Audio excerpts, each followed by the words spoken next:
How's it going there today, everybody? This is Michael out in Maui. Aloha. So if you've been enjoying the content that I've been putting out, I recommend subscribing to the channel. You'll be notified every single time I put out a new video. At the moment, I'm putting out 3 videos a week, just tutorials on how to throw and how to improve your throwing.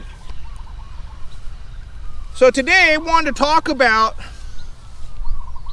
the weight of the disc matters, and the distance that the disc is supposed to be thrown on the charts from the companies matter.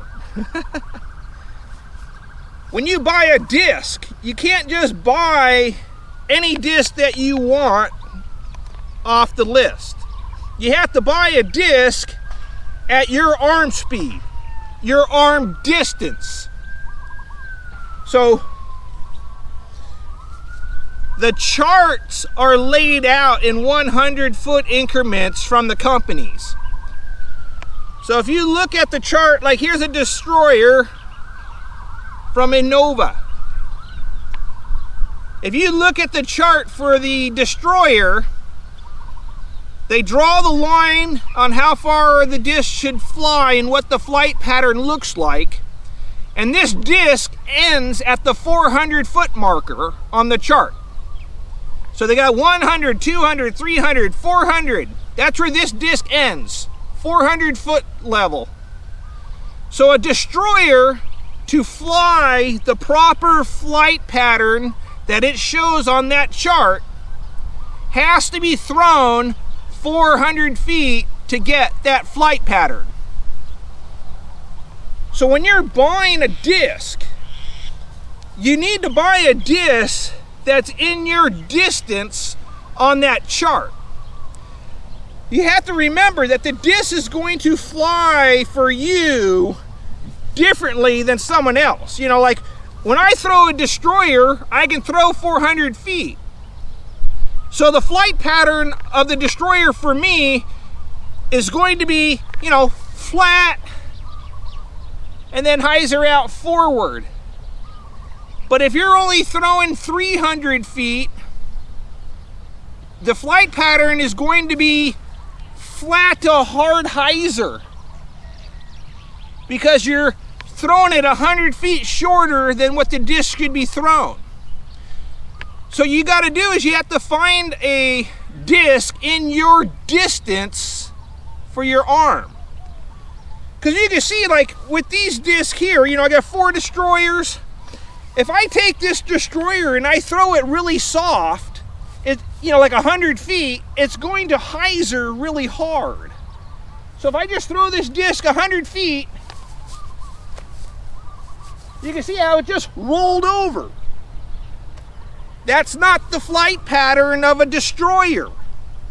If I push the disc out to 200 feet,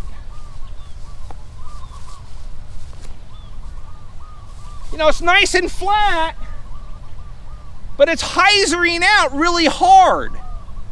That's not the flight pattern of a destroyer.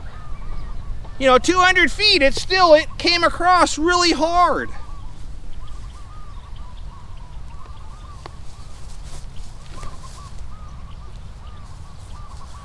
"300 feet, it still landed on a spiked hyzer, because the disc still wants to go farther for the flight pattern. So all 3 of those hyzered really hard on the end. So does that mean the disc isn't flying proper? No, it just means I'm not throwing it far enough to get the flight pattern.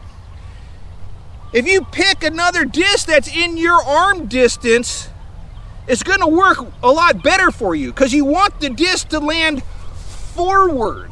You don't want the disc to hyzer, because you lose, 40 feet by it hyzering instead of landing forward. Gain 40 feet by getting that disc to land forward.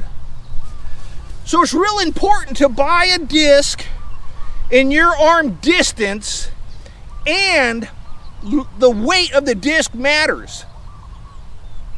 My discs are 175 but I can throw 400 feet. If you're throwing 300 feet, I would probably stay at 168, 170. If you're down in the 200s, you know, try like a 165 to 160. Because it's gonna snap better for you at that slower arm speed with a lighter weight. So, throw the disc that's in your distance and by the weight of the disc that's in your distance, and you're going to see your throwing improve. So, anyways, this is Michael from Maui. Aloha.